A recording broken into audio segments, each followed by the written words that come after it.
Yo, what is going on, guys? Welcome to the first debut episode of the Mike Bartner Show. We obviously had some live streaming issues this morning.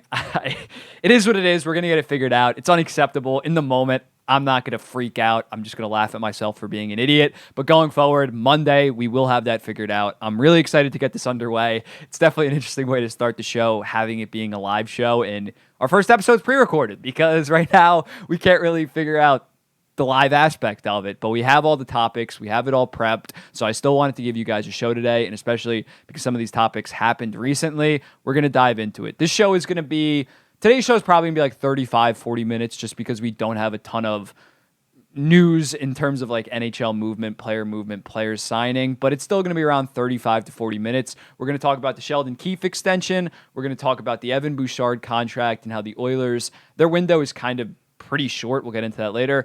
Also, 1 through 8 seeding. Should they go back to 1 through 8? And what are the pros and cons of divisional seeding? Because I do think people are so against it. There are some pros. We're going to go over them. And then, of course, the Canadian player pyramid. What I have is the headline of this show. And lastly, I'm going to do the giveaway. I don't know if I'm going to do it on this. I'll probably do it either on Instagram or TikTok just so we do it live. If a pre-recorded giveaway, that's shady as hell. But without further ado, let's get into the first question.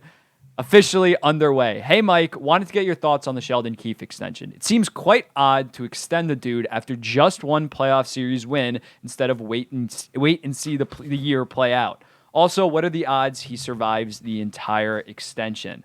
So with Sheldon Keefe, I think we need to ask ourselves, first off, he might not be the great coach that is going to get the Leafs over the hump, but I do think he is being underrated. He is definitely not a bad coach. When you look at his record, he is one of the winningest coaches in NHL history, especially when you look at the Leafs.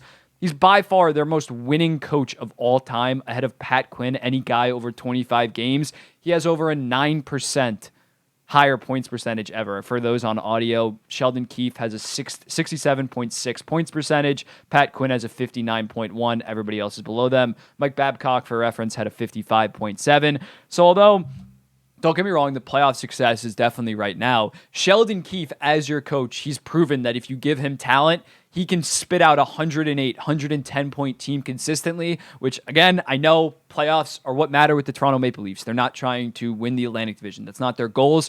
But when you look at that, compare it to other teams in the league, think about like an Arizona Coyotes. That would be their Super Bowl to put up 108 points. So he gets you consistently to the dance. It's not really his fault that much that the players don't show up. It is to a degree, but it's not solely his fault. And we look at him overall in terms of league history.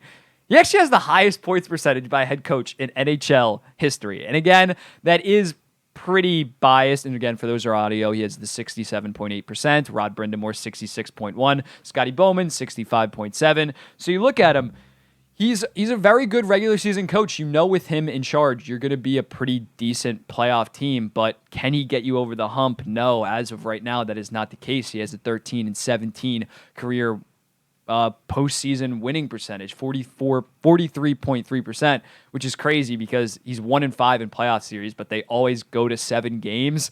So he has that 13-17 record, which doesn't look that bad. So I think with Sheldon Keefe, looking at the contract, he's a fair coach. The other thing with this contract is it doesn't matter. The extension doesn't really matter. The extension happened just so they could get ahead of it, not have a lame duck head coach, because we've seen in the Toronto media, this is also why they just locked up Austin Matthews.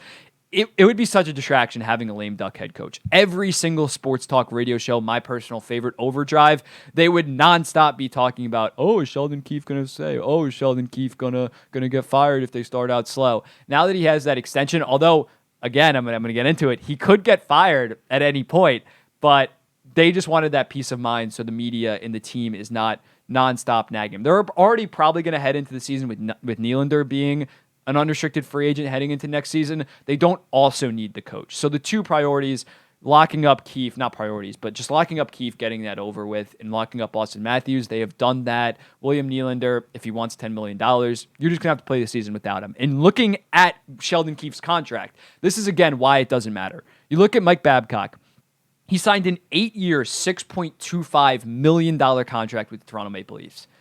He was fired 4.5 seasons into that. 3.5 years left on his deal. They were willing to pay that $6 million. You know how much Sheldon Keefe gets paid?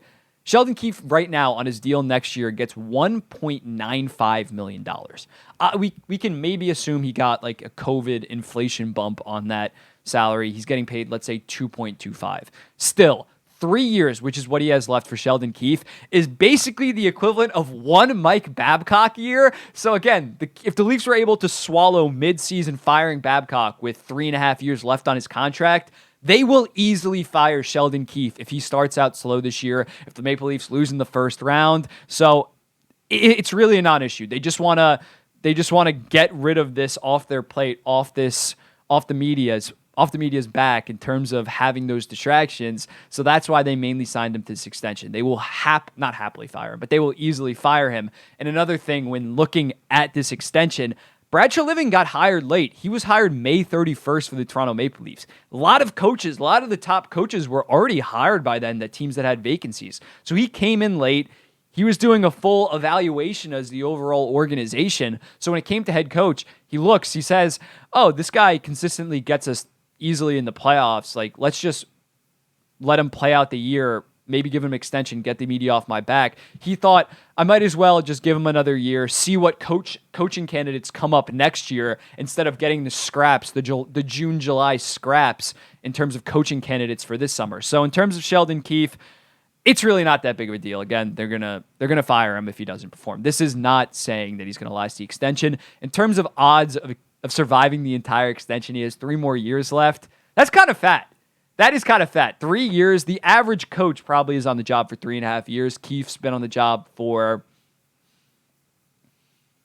4.5 years, I think, now. So is he going to have a 7-year run in Toronto?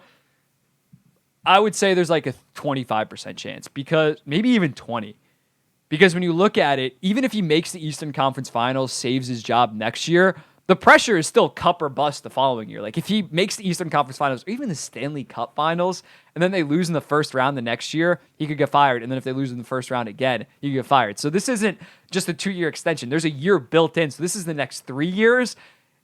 Even him winning the Stanley Cup, if they lost back-to-back first round, now maybe not if they win the Stanley Cup, but still, he is still on the hot seat. He's one of the top coaches on the hot seat. So I don't think Sheldon Keefe is going to survive this extension. I would put it at around 20% because the players do like him. So that's kind of why they just gave him this extension overall. But moving on, good question from Aiden. Second question comes from us about Evan Bouchard in the Edmonton Oilers. I was wondering, what do you think Evan Bouchard's contract is going to be after his 2-year, $3.9 million one is up? Also, what do you think they will need to do to clear money for Draisaitl, McDavid, in order to re-sign all three? From Charlie Allen. It's a very good question. The Edmonton Oilers obviously re-signed Evan Bouchard to a 2-year, $3.9 million contract. I really like the value that they're going to get over the next 2 years with Bouchard on that contract. At this point, $3.9 million is like low-end second pair money, arguably like high-end third pair. Justin Holl got like $3.3 million. So when you look at that, ideally in my perfect world, they would have signed Bouchard to a longer-term contract, but if it was going to be 5-6 years, you would have had to give him somewhere between probably $6 to $7 million. So looking at Bouchard, I think he's going to be fantastic on this deal. You look at him over the end of the season, last 19 regular season games, he puts up 19 points in 19 games. And then in the playoffs, 17 points in 12 games. So he put up 36 points. He put up 36 points in 31 games. I don't think he's going to do that next season. That's Erik Karlsson, 95-plus point pace. But can he be a reliable 65 to 70 point guy? I think that's more than reasonable on that power play. The power play is definitely going to slow down a little bit. It's not going to be like the greatest ever or in the playoffs when it was like 44%. It's going to come back down to earth.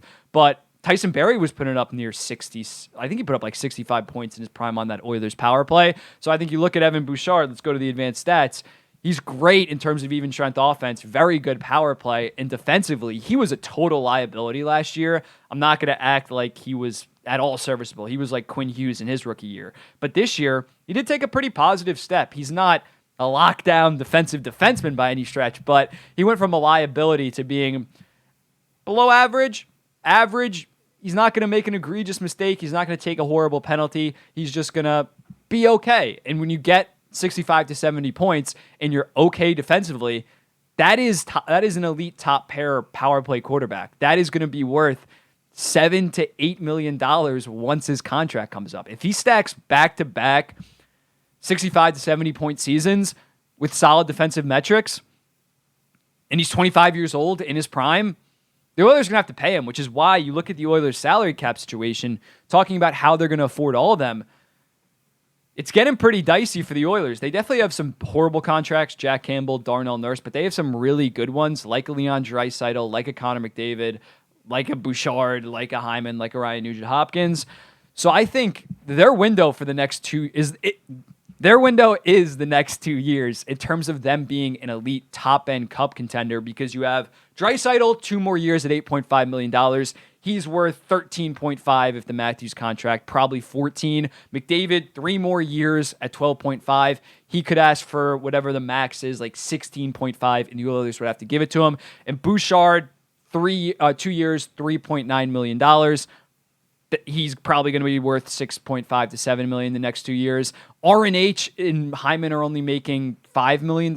You look at them, they're 30 and 31 years old. So although they do have a lot more term left on their deal, they're going to be severe surplus value for the next 2 years. After that, we really don't know. They might start regressing hard. So this Oilers core is all in for the next 2 years, because once Bouchard, Draisaitl need those extensions, they're still going to be a playoff team. Don't get me wrong. As long as they have 97 and 29, they're going to be in the mix. They're going to be very good. But in terms of high-level contention, getting basically your top 5 players, Bouchard, Draisaitl, McDavid, Ekholm, whatever, top 6 players. I guess Darnell Nurse is probably a top 6 player, but he's not surplus value. Their top 6 players for the next 2 years are going to be well above their contract value. So you need to be going balls to the wall, because after that, you're going to have to pay some of those guys, or some of those guys are going to start getting older. So it is fully go time for the Edmonton Oilers. As to how they're going to re-sign Bouchard, Draisaitl, and McDavid, I think the number one guy in the chopping block, I'm not breaking any news. First off, you're not trading Darnell Nurse because he has 7 years left at $9.25 million. No one is coming close to touching that contract. He's not worth it now. He's not going to be worth any rebuilding teams 7 years. They're not taking a 7-year deal on.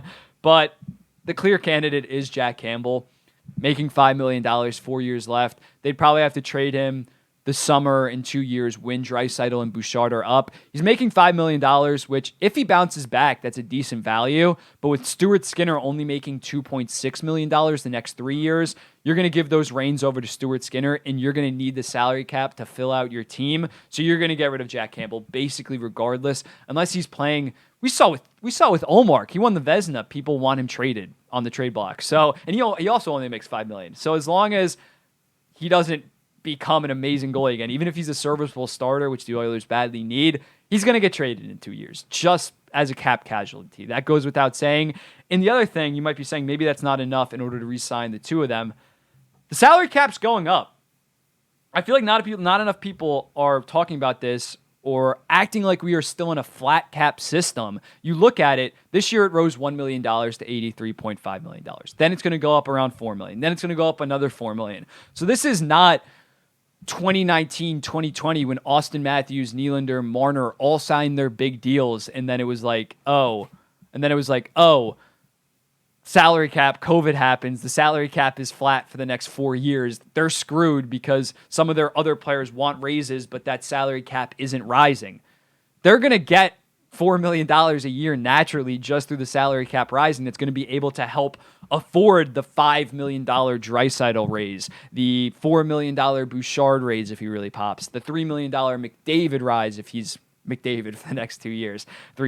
But I think people are kind of overreacting on how it's not going to be like an extremely cap tight situation. They're just going to have to dump some of their bad contracts like a Jack Campbell, which when he has 2 years is not going to be the end of the world. But yeah, the Edmonton Oilers over the next 2 years better be all in. They're going to be able to re-sign Draisaitl, McDavid, and Bouchard. I have no doubts. Those are McDavid and Draisaitl, obviously. I think if Bouchard pops, those are going to be 3 guys that you can't find as in free agency, and if you trade for people, you can maybe find an Evan Bouchard, but then you have to give up a shit ton of assets for a 25-year-old 60-point defenseman. So they're going to get those deals done.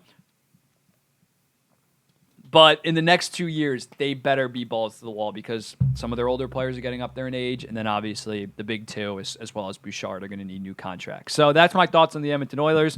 Moving on, we got an interesting question from Anton. We got a question regarding 1 through 8 seeding versus divisional. I wanted to get your take on the current playoffs platform. Personally, I think the 1 through 8 playoff format should be brought back. The division champions would have the top seeds in each conference, and after the first round, the remaining teams get reseeded by conference. So, when it comes to divisional seeding, I only hear negative, and partially rightfully so. I think 1 through 8 is the right call for the league to go back to. It just makes the most sense. I'll get into that. But there's far too much negative regarding divisional. There are some positive aspects. So, although I'm not getting paid by Gary Bettman, I do kind of want to show the positive aspects. So we're going to do some pros and cons regarding divisional and all that. So we're going to go over the current divisional system pros and cons. First off, the first pro for the current divisional system is the travel. What do I mean by that? It's not that much of a big deal. I'm about to show a map. It's not that big of a deal in the Eastern Conference, but in the Western Conference, travel is a major thing between divisions. You look at it, look at Vancouver versus Nashville. That is a 4.5-hour flight. That Pacific Northwest versus that Southern, Midwest, Chicago, St. Louis, that is massive. That is a 4-hour flight at the bare minimum. So when it comes to playoffs, when game 5, 6, 7, you're traveling every other day, getting on a flight, 2-hour time differences, going back and forth, that's a big deal. That does make sense as to why the divisional format does make some sense. The fact that you're not doing this prolonged travel the first 2 rounds most of the time. Obviously, wild card can kind of flub that up with the 1 seeds in the wild card. But for the most part, the travel does make sense in terms of players not having to travel so far, owners not having to pay for 5-hour private jet rides. Not that big of a deal in the Eastern Conference, obviously. Most of the teams are in the Northeast and then the 2 Florida teams. But in the Western Conference, that is a valid reason as to why it is bad. Moving on to the number 2 reason. Number 2 reason. Easier to market rivalries.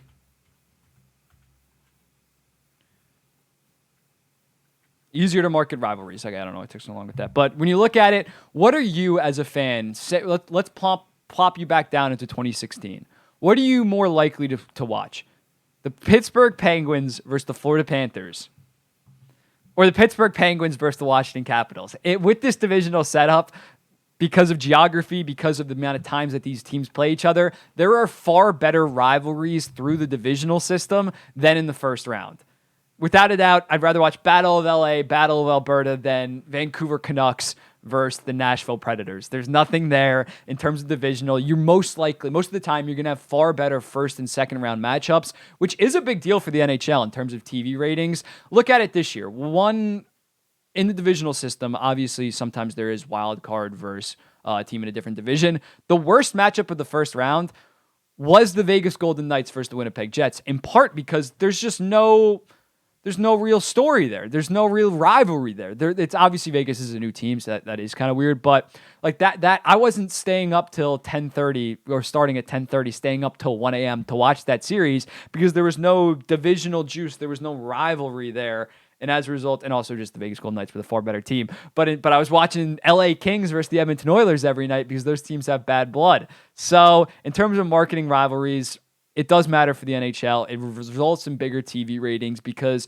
in the first and second round, it's very matchup determining. The matchups determine the TV ratings in the sense that this year, I think the Leafs versus the Lightning or Devils versus Rangers was like the highest watch series in all of the NHL in terms of US numbers, which makes sense. Devils versus Rangers first round. So having that key matchup be in the first round obviously helps. The first and second rounds, having those rivalries help the TV ratings a lot. Obviously, once you get to the Eastern Conference in the Stanley Cup Finals and the Western Conference Finals, those matchups sell themselves because the stakes are so high. There's a trip the Stanley Cup final on the line. There's a Stanley Cup final on the line in the Stanley Cup final. I'm saying Stanley Cup final way too much right now. But so those matchups sell themselves. But some of these first round matchups, for example, Winnipeg Jets versus the Vegas Golden Knights, those ratings absolutely tank because there's no juice between those two teams. So in terms of Gary Bettman wanting the best possible matchups, the divisional system, it does really benefit that. Another current divisional system pro is divisions should matter. They should matter. What do I mean? Oh my God. Divisions should matter. What do I mean by that? I mean that you play your division teams more. You play your division teams about 3 to 4 times a year in the schedule, and then you play the other team in that division, other team in that conference, the other division, 2 to 3 times a year. So if you're playing the teams in your division more, you should be rewarded in terms of maybe getting home ice because of that. That's why I agree with Anton that if we went back to 1 through 8, I think the 2 division winners should be the top 2 seeds because winning your division, there should be a real incentive to. 1 through 8 is fantastic, but I think I don't like the idea of a division winner being the 4 seed because, again, they beat their division. They play their division more. If we didn't have divisions, at that point, if we're going just flat 1 through 8, why do we even have divisions? So there's divisions for a reason. Right now, I think the current divisional system maybe values them far too much, but I think there should be some value in the decision. So I think that 1, 2 seeds should matter because you do play your division more. Obviously, now we're going to go into the cons. Obviously, the number one con, it punishes teams in deeper divisions.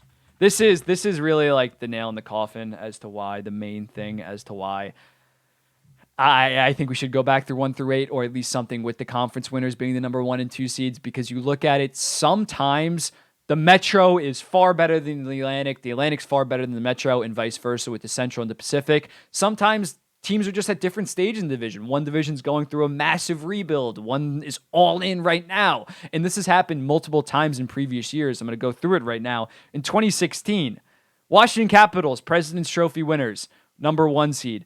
They had to play the Pittsburgh Penguins in the second round instead of the Rangers and the Islanders. And just overall in this division, in this conference, 4 out of the top 5 seeds were Metro teams. So the Washington Capitals win the President's Trophy. What's their reward? They play the eventual Stanley Cup champions in 2016, the Pittsburgh Penguins, in the second round, instead of having a far easier matchup in the New York Rangers or the Islanders. The New York Rangers would have had home ice advantage in a 1 through 8 system. Instead, they go on the road against the Pittsburgh Penguins, and even the Pittsburgh Penguins get screwed. Instead of playing a pretty bad Philadelphia team in the first round, obviously they eventually did win the Stanley Cup, so it didn't really matter for them. Instead of playing a Philadelphia team that would have been a walk in the park, they had to play a pretty good Rangers team.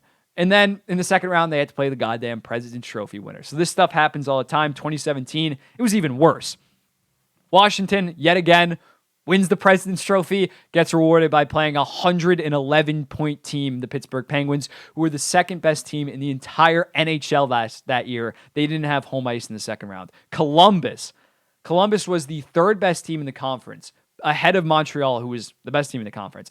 You look at Columbus, what was their result for being a 108-point team, having 5 more points than the division winner in the Montreal Canadiens? They played the eventual Stanley Cup champions in the Pittsburgh Penguins and would obviously go on to lose.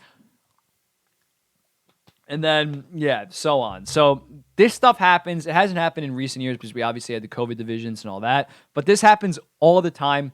Different divisions, and these teams get screwed. Columbus, 108 points. They have to play a 111-point team on the goddamn road in the first round. That is absolutely ridiculous. If you're serious about crowning your best possible champion, and don't get me wrong, the best teams should still go on a Stanley Cup run, but it definitely favors some teams and hurts others in terms of having this divisional system and having a far easier path to a Stanley Cup final. And that matters if you're going through game 7 after game 7 because you're in a tougher situation versus, oh, I win in 5. Oh, I sweep the second round. Oh, I win in 6 the following round. That does matter. That does rack up miles on your body. So in terms of that is unfair. The other con in terms of divisional system, rivalries get stale. I know I just said, like, the rivalries are cool, but they do get stale. You look at it going back to this. I love Crosby versus Ovechkin. Don't get me wrong. I'm very interested in watching them play. I hope they both make the playoffs, play in the first round this year. That'd be fantastic. But there was a point In 2016, 2018, some of those years that I just went over, and also when the Washington Capitals went on to go in the Stanley Cup, they played in the playoffs every single year. 3 straight years we had Crosby versus Ovechkin. First time, I was like, everybody's like, oh my God, this is amazing. The divisional format's awesome. There's so many rivalries. Then it's like 2017, it's like, oh, them again? Oh, okay, we'll just have to beat them, I guess. Then it's 2018. You look at the schedule, you're like, damn it, like this just stinks. So some of these rivalries get overplayed, overused. Toronto and Boston played a bunch together. So I think going forward, especially, it's only been happening for 9 seasons, but we've seen so many repeat matchups year after year. The Kings versus the Oilers just played back-to-back first-round matchups. That wouldn't have happened in a 1-8 series. So I think overall, going back to the Docs, there's definitely some pros. The travel, easier to market rivalries. Division should matter. There should be some reward to winning your division at the bare minimum, but it punishes teams, very good teams that are in deeper divisions. The divisions are not all divisions are created equally, and the rivalries do get stale to a degree. So thank you for that question, Anton. Now, it's a moment you guys have all been waiting for.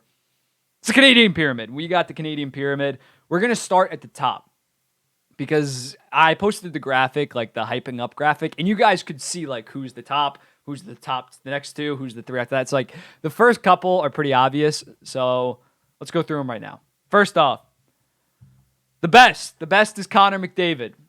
I don't think I really have to explain myself too much. He's the best. He just had the best season in the salary cap era, 64 goals, 89 assists for 153 points, as well as being fantastic in the playoffs the past 2 years. He has 53 points in 28 games the last 2 years in the playoffs. He definitely maybe could take his game to another level to get them over the hump, but he's holding his own. He's definitely holding his own. Connor McDavid, best player in the league, best Canadian player, not that hard. The next two, also pretty obvious.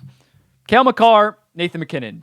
Second best duo in the entire league. I don't think that's much of a debate. Cale Makar, Norris last year, Conn Smythe this year, 86 points last year, 29 points in 20 playoff games, as well as this year. I don't think he should have been a Norris finalist because he missed 22 games, but on a per-game basis, he was probably the best defenseman in the entire NHL with 66 points in 60 games while being fantastic defensively as well. And then Nathan MacKinnon, his resumes, he doesn't have a Hart win. I thought he should have won in 2020, but he has 3 Hart finalists. This year, if he played all 82 games, they probably would have given him the nod over Matthew Tkachuk just because he won the division. He had a 128-point pace. He's consistently been over a 100-point pace the last couple years. So just another stud, top 5 player in the league, top 3 center for me. Next up, we got the superstar tier. There's 3 guys in this tier. We're going to go through it right now. We got Mitch Marner. Mitch Marner, 99 points this year, just barely missed 100. I remember there was some controversy that Leafs fans were like, he got his 100th assist. They didn't count it. But basically going forward, I think you can pencil him in for 95-ish points, top 5 percentile defense in the entire NHL. He's one of the best two-way wingers, probably just best two-way players in the entire league. Fantastic skater, fantastic playmaker.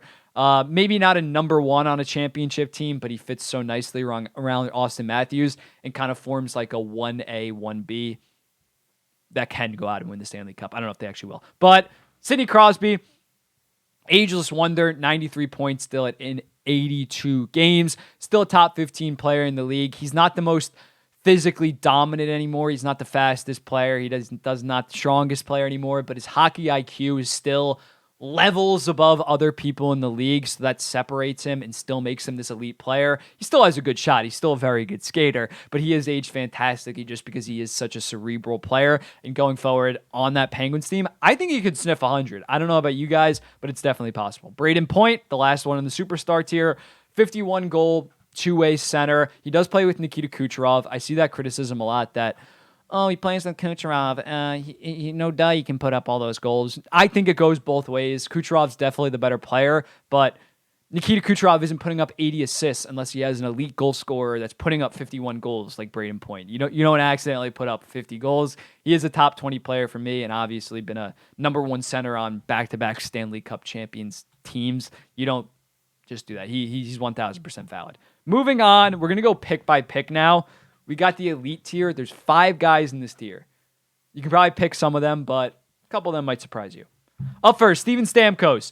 Bit of a down year for Stamkos this year in the sense that he only had 84 points after 106 last year. As he transitions to the left wing, I think we could see a bump in points just if he plays with Point and Kucherov. That line's going to be absolutely disgusting. Personally, if I was them, I'd probably spread them out, especially now that Killorn's gone. You had to replace Killorn with like, who did they even replace him with? I'm trying to think, like Connor Sheary. So I'd personally move down Stamkos. But if he does play on that top line, I think you could see him go for 37 goals, 53 points for 90 points. I think my math's right. But he's not that young Steven Stamkos or even 2 years ago where he can get you 100+ points and be the number one offensive force on a team.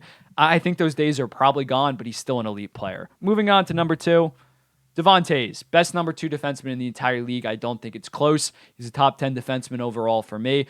The thing that kind of stinks with Devon Toews is we're never going to get to see him be the number 1. I wish that he left. He is in a contract year, so if he pops off, I hope that he leaves Colorado just so we can see him flourish in a number 1 role, because I've always loved Devon Toews. I know people clown the Islanders for trading 2 second-round picks. It's obviously a massive mistake. They should have traded 10 people before they traded Devon Toews as a cap casualty. But he was one of my favorite players in the New York Islanders. I used to pound the table saying this guy's an elite number 1. Not an elite number 1, but an elite top pairing defenseman before he got traded to Colorado. I said when he got traded to Colorado, him and Makar are going to be fantastic. Him and Makar have obviously been fantastic.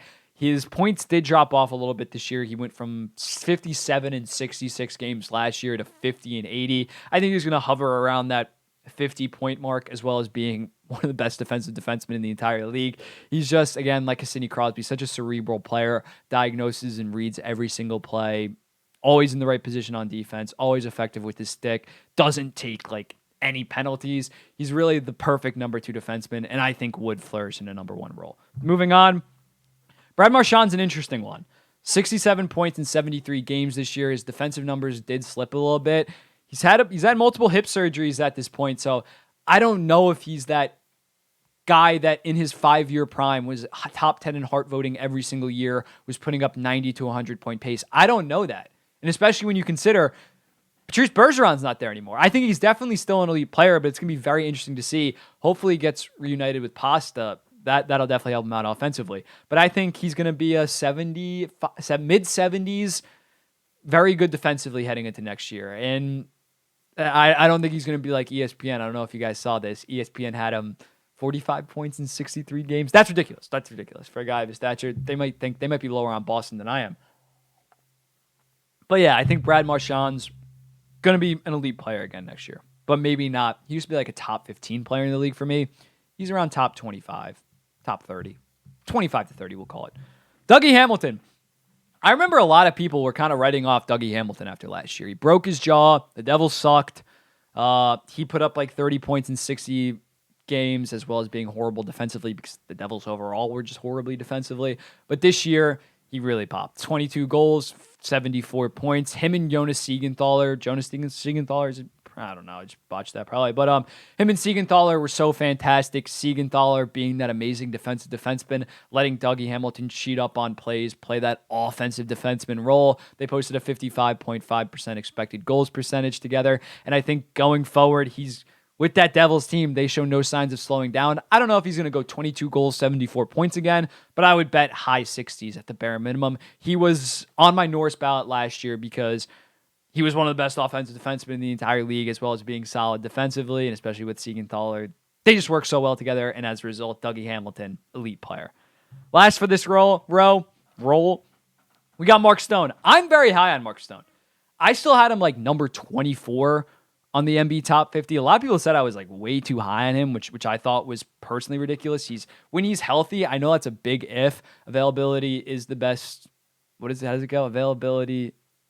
I don't know. I'm going to botch that. But Mark Stone, when you look at him, whenever he plays this season, I think he had 37 points in 41 games, playoffs, 24 points in 22 games. Whenever he plays, I think he's the best defensive right winger in the entire league. And whenever he plays, he's around the point per game, fantastic defensively. Like, yes, he doesn't play during the regular season, but as long as he plays every single game in the postseason, which he does, he just battles through. That's a guy I want on my team. He's such a dog. I keep on going back to that one play in the Stanley Cup Finals. I think it was against the Panthers. Yeah, or maybe it was in the Western Conference Finals. But he made some sick defensive play, then skates up the ice full speed, then finishes a goal. That is Mark Stone in a nutshell. The dude is an utter dog in terms of toughness, defensive prowess, two-way game. He's one of the best in the entire league. I don't think that's up for a debate. When Mark Stone is healthy, he is without a doubt a top 25 player in the entire league. Moving on. No, not moving on. This is our full elite tier. 5 guys in the elite tier. Stamkos, Taves, Marchand, Hamilton, Stone. Next up, we got the very good tier. I have 10 guys in this tier. We got 10 guys. Up first, Sam Reinhart. Sam Reinhart's one of the more underrated players in the entire league for me. Talking about Mark Stone, Sam Reinhart's also one of the best defensive right wingers in the entire league. Back-to-back years of Selke-level defense.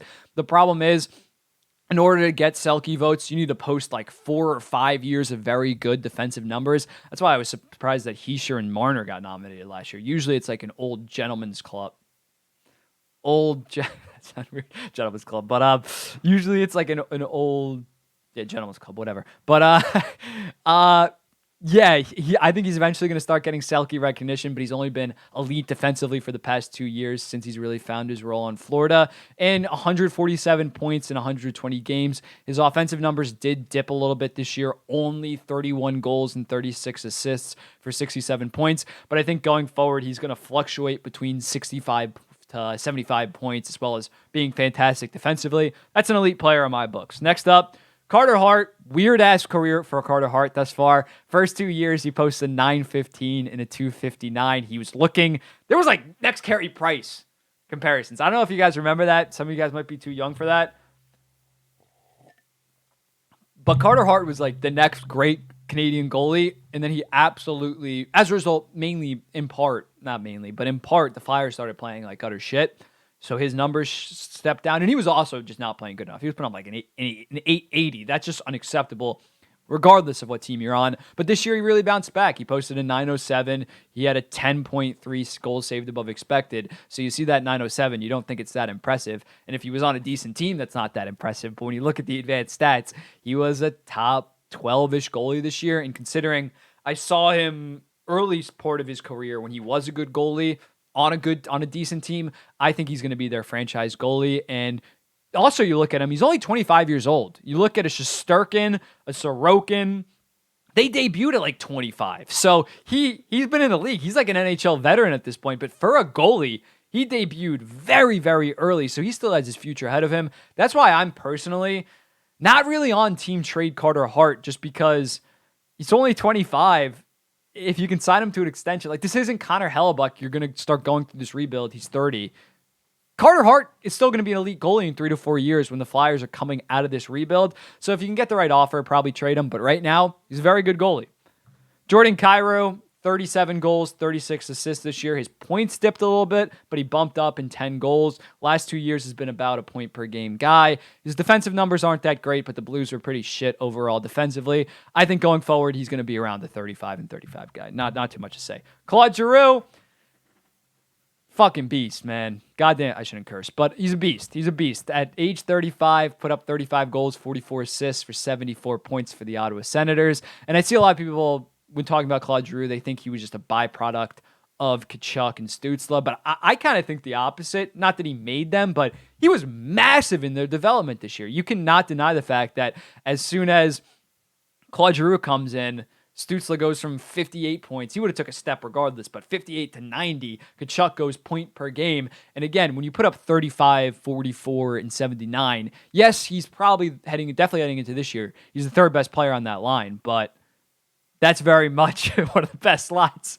in all of hockey. That's like saying when Landeskog, Rantanen, and McKinnon were cooking, like, oh, Gabe Landeskog's only the third op. Gabe Landeskog's still a very good player. So Claude Giroux, again, he's aged fantastically. Just had his best season in the past like 2 to 3 years. And same thing with Crosby. He's such a good passer, and he's such high hockey IQ and overall hockey knowledge that he's able to continue to play at an elite level. Brett Burns, another older guy that shows no signs of slowing down. He goes from San Jose, the shithole that San Jose was, to now playing with Carolina, playing with Jacob Slavin. Back in San Jose, he was playing with like a washed-up Vlasic or like Mario Ferraro or Erik Karlsson. I don't think he played with Erik Karlsson, but on the same line. But Yeah, they're both right-handers. But yeah, he played with guys that couldn't play defense to what they needed to in order to be paired with Brent Burns. Brent Burns is a right wing playing defense. We basically know that. But when he goes from that, guys that are not that good defensively anymore, it was fantastic when Vlasic was in his prime and he could play with Brent Burns because Vlasic was one of the best defensive defensemen in the entire league, which is what he has now in Jacob Slavin. So he goes from San Jose, posting pretty bad results, bad defensively, offense slows down. He goes to Carolina, plays with arguably the best defensive defenseman in the entire league, one of the best overall. It's not a surprise that he has a bounce back, massive year, post 61 points, as well as him and Slavin posting a 61.7 expected goals percentage, which was by far the highest out of any pair in the entire league that played over 400 minutes. So I think going forward, he's not going to win the Norris, most likely, but I think he is a top 20 defenseman at this point, even with his age. Even if he regresses a little bit, he's still going to be a high-end top pair guy. Carter Verhaeghe, one of the more underrated players in the league. I know I'm using the term underrated a lot. Jesus. But not too much to explain on this one. 41 goals this year. Very good in the playoffs for the Panthers. He's a goal scorer. I think if he plays with Barkov on that top line next year, he's going to be 35, north of 35, as well as posting good results basically everywhere else in terms of his game. Just an elite player, top 65, top 55 to 65 guy overall for me. Darcy Kuemper, another underrated guy. Another underrated guy for me. He's not winning you the Vezina Trophy anytime soon. He doesn't have that ceiling of like a Philip Gustafson, of a Carter Hart, but his floor is very, very high. You look at him over the last 5 years, goals saved above expected, 2018, 7.5, 2019, 8.8, 2020, 7.7, 2021, negative 0.2. That was his one average year. 2 years ago on the Avalanche, 21.0, 2023, 8.8, even on a pretty bad Washington Capitals team. Again, he's just a very good goalie for me. He's going to give you, as long as your team's half decent, he's going to give you like a 912 to a 917, around 2.4 to 2.6 goals against, probably around 8 to 10 goals saved above expected. He is just Mr. Consistent right now, and he is getting up there in age. He could fall off. This could age poorly, but as of right now, I've seen him do it so many years, stack so many good seasons on top of each other, that I think at this point, you need to have him in your top 10, just because other goalies like Thatcher Demko, all over the place. Carter Hart, all over the place. Darcy Kuemper, you know what you're probably going to get. So I think Darcy Kemper's a very good goalie. Robert Thomas, the name of the game, he's not scoring you goals. He's going to give you like 20, 22 goals a year, but he's one of the best passers in the entire league. This year at even strength per 60, he had 6 most points at even strength per 60. He's one of the best playmakers at even strength, one of the best passers in the entire league. Going forward, I think he gives you 20 to 25 goals, 50 to 60 assists. Playing with Jordan Kyrie's obviously his main man, and as the Blues continue to get better with some of their young guys coming up, I think Robert Thomas could get you 80 to 85 points, maybe even 90 because he's such a good passer. So yeah, he's a very good player. Vince Dunn, we got 2 more left. Vince Dunn, 64 points, number 1 defenseman on a team that was a 100-point playoff team last year that won around, beat the Colorado Avalanche. And in terms of his even strength offensive numbers, I was looking at Evolving Hockey, their Rampum. He had the highest even strength offensive production by a defenseman in terms of advanced stats analytically. Obviously, he didn't have the most even strength points or all that, but he had the most expected goals generation while he was on the ice, ahead of Erik Karlsson, ahead of the guy that put up 101 points, ahead of Josh Morrissey, ahead of Adam Fox, ahead of everybody. He was number 1. So he's one of the best even strength offensive defensemen in the entire league. I think that is going to continue next year. He's probably going to be around 60 points as well next year. And he's also solid defensively. It's not like he is like a Josh Morrissey. You're going to realize Josh Morrissey isn't on this list. He isn't like a Josh Morrissey that really is all offense, no defense. He plays a complete game. I've seen him develop since St. Louis. St. Louis, he was kind of stuck in a third pairing role because they did have a very good defense core back when they were an elite contender. But once he gets to Seattle, you really get to see him flourish, really get to deal with the puck more in offensive situations, gain confidence, take more risks. And as a result, we really saw him explode in Seattle this year. And I think going forward, especially he got paid, you better keep on producing like that. And then lastly, got Jeff Skinner. Jeff Skinner 2 years ago, 14 points in 53 games in the COVID-shortened year. Looked like he was done. Looked like he was absolutely toast. Obviously, the Tuck Eichel trade happens.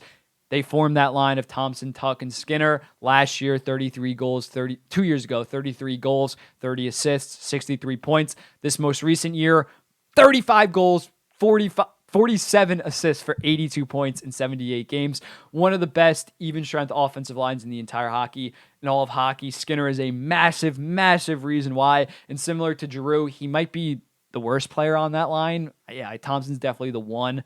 Tuck's maybe the 2A. Skinner's the 2B. But again, that's a line of 3 top 75 players in the entire league. I think going forward, Jeff Skinner should be in the mid-70s points-wise, as well as giving you 35, maybe even 40 goals. Fantastic goal scorer, fantastic player. The Jeff Skinner, he is the Jeff Skinner. His Buffalo tenure, take out that COVID year, the 40 goal, then 33 goal, then this year, he's been an elite first liner, and overall a very good player. So that's it. This is the full Canadian pyramid. Let me know in the comments what do you guys think about it. Some of the snubs that I left off are John Tavares, Mark Scheifele, Josh Morrissey, Jonathan Huberdeau. Again, you could put them at the very good tier. You could put them there. I can't fit 15 people down there. That's the only problem. So as much as they're also very good players, I do take those guys over the others. But overall, yeah, that's the first show. I can't believe I went for 45 minutes. Very impressed with myself. Next time it will be live. I'm not going to drop the ball like I did today. But thank you guys so much for watching. Let me know in the comments, what do you think about this episode? We're going to be clipping it all up. Reels, TikTok, on YouTube, we're going to have each segment clipped up. Let me know what you think. And yeah, I'll post a little poll on the Instagram to see how the show goes.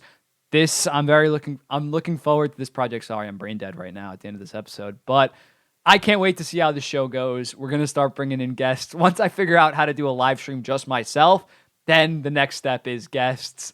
Hopefully by end of next week, maybe we can have a guest. In 2 weeks, I fully expect to have guests. I'm going to try to get NHL players, try to get your favorite NHL analysts. But yeah, first episode's in the books. It was a very stressful day, but we got it done. Thank you guys for watching. Like, comment, subscribe, all that good stuff. See ya.